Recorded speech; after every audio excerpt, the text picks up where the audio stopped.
You know what slipped my mind? You'll be dead before you can get to her. That's not a problem, is it? Welcome to Watch Mojo, and today we're counting down our picks for the Disney films with a serious dark side. So typical of your kind to twist the truth, to cloud the mind with unholy thoughts.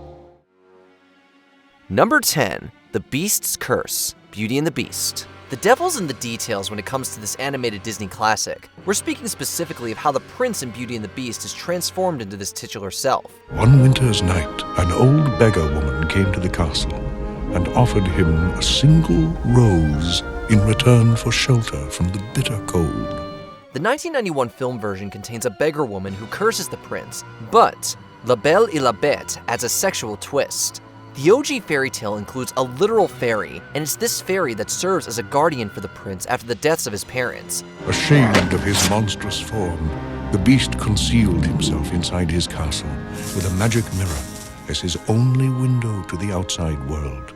This fairy actually grooms the prince as a romantic interest, but she ends up turning him into the beast because he spurns her advances. This definitely wouldn't have flown with Disney then or now. I warned you never to come here! I didn't mean any harm. Do you realize what you could have done? Hey, stop! Get out! Number 9, The Real Snow Queen, Frozen. The inherent darkness present within most classic fairy tales is fairly well known at this point. Your power will only grow. There is beauty in it, But also great danger.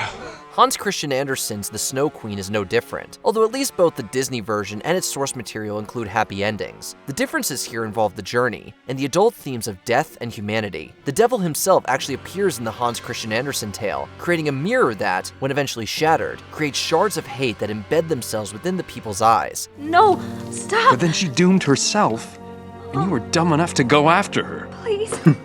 All that's left now is to kill Elsa. The Snow Queen isn't a hero in this story either, instead imprisoning a boy named Kai, leaving it up to the boy's best friend, Gerda, to mount a rescue. Anna?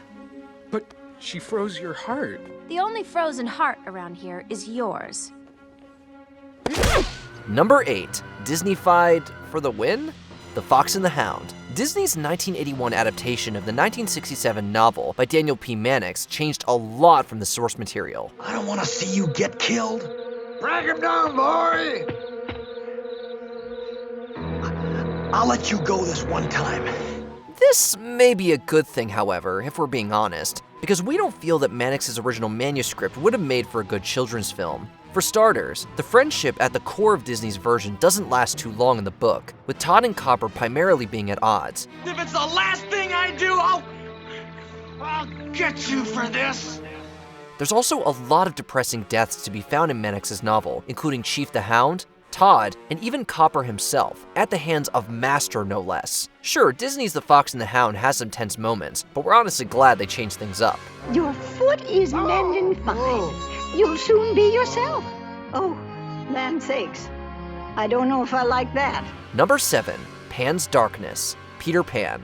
We don't really need to tell you guys the problematic nature of both the original Peter Pan novel as well as Disney's 1953 film adaptation. Much has been made about the film's song, What Made the Red Man Red, and its depiction of indigenous peoples. Quite savage, you know. Let's go get him. Come on, we'll get him. Gentlemen!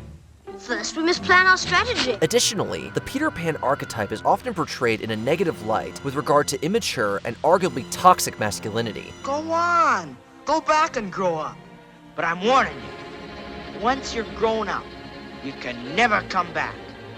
Never! That said, the original play and novel feature Captain Hook getting devoured by that devious crocodile, while it's also heavily implied that Pan utilizes lethal force to thin out his Lost Boy horde.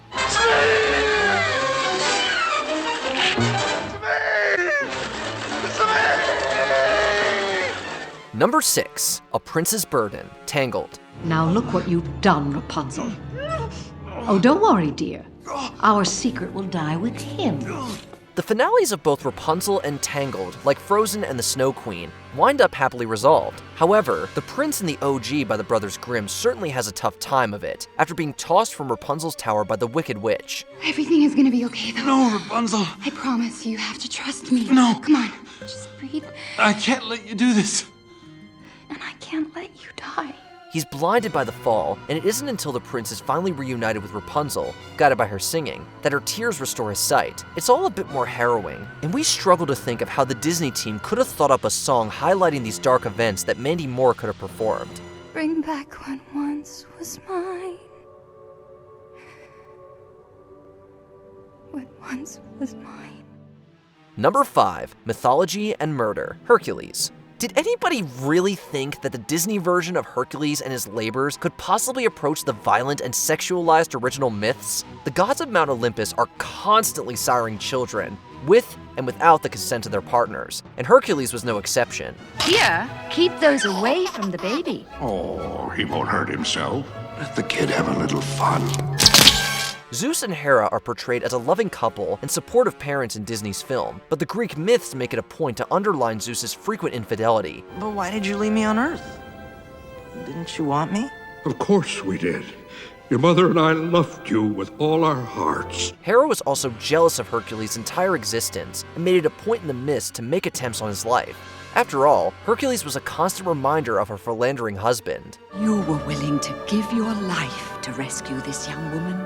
For a true hero isn't measured by the size of his strength, but by the strength of his heart. Number 4, Misbehaving Children, Pinocchio. Here's a question. What did you take from Disney's 1940 adaptation of Carlo Collodi's The Adventures of Pinocchio? Did the themes of honesty ring out to you? Of a father's love? And I got a conscience. A conscience. And someday, I'm gonna be a real boy. A real boy? It's my wish. It's come true. Collodi's Pinocchio is, in all honesty, a pretty bad boy. He winds up killing the cricket character and gets both himself and his father Geppetto tossed in jail. Oh boy, a scrap! Come on, let's go in and poke somebody in the nose. Why? Just for the fun of it. Okay, Lampy. Collodi meant his Pinocchio as a primer of what not to do for its audience of children and their parents. There was little in the way of tenderness or understanding here, but instead, a cautionary tale of fear to keep naughty, misbehaving kids in line. Pinocchio! Oh, Pinocchio! Pinocchio! Number 3, No Happy Endings, The Hunchback of Notre Dame. On one hand, we get it. Claude Frollo is one of literature's great villains, and we want Quasimodo to exact some vengeance for all of his mistreatment. This is an unholy demon. I'm sending it back to hell, where it belongs. See there the innocent blood you have spilled on the steps of Notre Dame. That said, the original manuscript from Victor Hugo's The Hunchback of Notre Dame does showcase Frollo in a semi-sympathetic light during its onset. However, Esmeralda is also depicted as a teenager, yet Frollo also lusts after her in a fashion similar to the Disney version. What are you doing? I was just imagining a rope around that beautiful neck. I know what you were imagining. Frollo winds up having her killed after she spurns his advances. Quasimodo murders him in retaliation and dies of a broken heart alongside Esmeralda's corpse. Listen to me, Quasimodo. No, you listen! All my life you have told me that the world is a dark, cruel place, but now I see that the only thing dark and cruel about it is people like you. Number 2, Colonialism Allegories and Shere Khan's Motivations, The Jungle Book. Disney's adaptation of English author Rudyard Kipling's The Jungle Book was probably the first time many young audiences were exposed to the man's work. Shere Khan has returned to this part of the jungle, and he has sworn to kill you. Kill me? But why would he want to do that? He hates man. Kipling was born in British India, and it was living under these circumstances that provided a huge influence on his art, including his Jungle Book duology, as well as a poem titled The White Man's Burden. A man cub! Oh, this is treason! Sabotage! I'll have no man cub in my jungle! It's not your jungle. Disney's The Jungle Book presents characters and imagery that mirror Britain's own colonialist approach to Indian rule, while Kipling's source material further explains Shere Khan's motivations against humanity. He's scared and angry after an altercation when he was younger left him with physical and emotional scars. Everyone runs from Shere Khan. You don't scare me. I won't run from anyone. Before we continue, be sure to subscribe to our channel and ring the bell to get notified about our latest videos. You have the option to be notified for occasional videos or all of them. If you're on your phone, make sure you go into your settings and switch on notifications. Number 1, History versus Reality, Pocahontas. Disney's Pocahontas was largely criticized even at the time of its initial release for its historical inaccuracy. All around you are spirits, child. They live in the earth, the water, the sky. If you listen, they will guide you.